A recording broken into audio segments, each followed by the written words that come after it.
I'm from Lithuania. I came to the United States in 1940. That was soon after the outbreak of the war.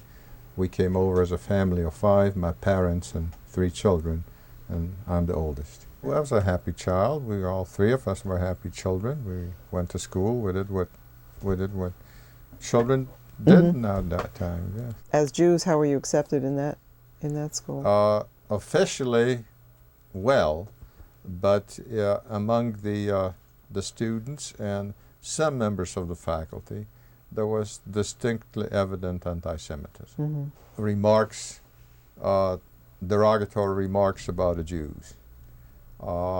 If, for example, some of the kids got in mischief in school, some of the administrators of the school weren't particularly interested in what kids got in mischief, only the Jewish kids.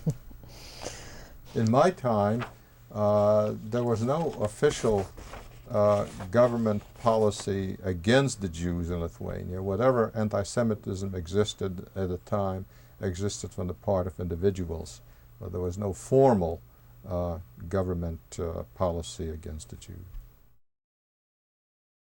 There got to be a shortage of basic things like soap, for example, was getting to be scarce.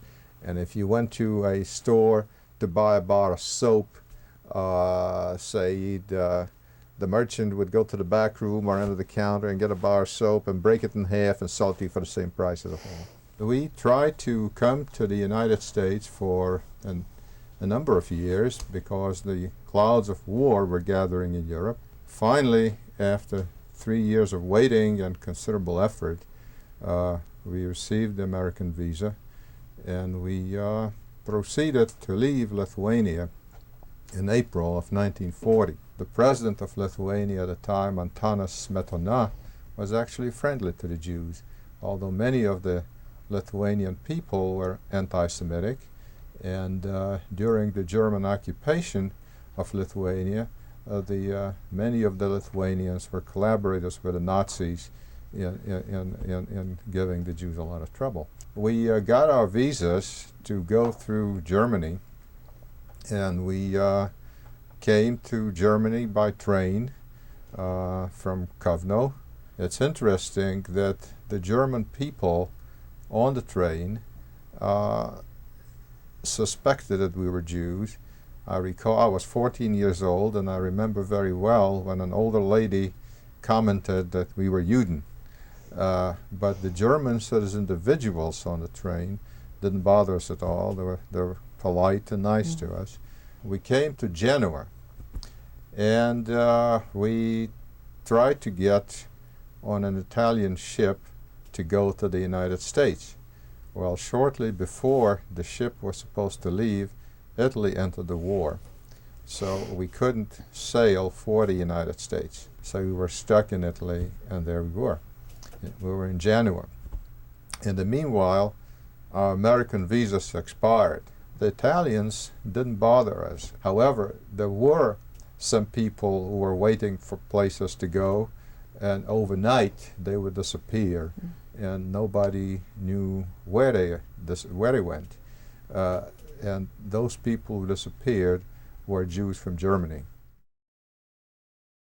In 1939, Russia made a pact with Lithuania, and Russia sent in troops into Lithuania. After the Russian troops entered Lithuania as friendly forces, Russia took over the country and installed a puppet government. Fortunately, we were gone by then, because if we still lived there, I don't think we could have gotten out. Were there a lot of people you knew who did not get out from your town? Yes, there were a lot of people who tried to get out who couldn't get out. Are they relatives or Yes, friends? I have a number of relatives who perished. They were cousins or aunts, uncles, who eventually perished in the concentration camp. It didn't take special foresight, particularly to try to get out of Lithuania and come to the United States. Everybody who could, tried to do that. It was just a matter of luck that we were able to get out. My grandparents sponsored us. My grandfather who lived in Poland came to the United States at first time by the turn of the century. He left his family in Poland and he came to the United States. And we didn't need money. We had some money with us. You could take out only so much, you know, when you left Lithuania. The government allowed you only so much. We were subsidized on the road by my grandparents from Memphis. And I remember when my family left, there was this mixture of emotion, bittersweet, sad about leaving everybody you knew, but at the same time, the opportunity of the United States. I stayed in Memphis and I graduated from Humes High School in Memphis, and then I enrolled in Southwestern College in Memphis, and I was there about 1/4 or so when I was drafted and I served in the American Army.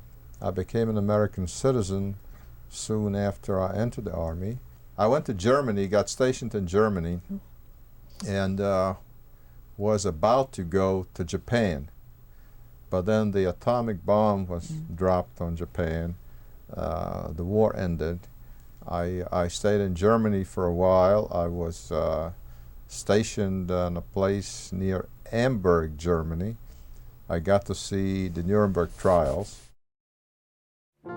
What did you feel like going back there, especially going to Germany at that point? Germany was devastated.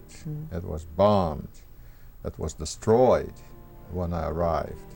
The Jews in the little town near where I grew up, I'm sure have all been killed. There was a lake and a forest near the place where I lived. And the word was that they marched him out in the forest near the lake and shot him.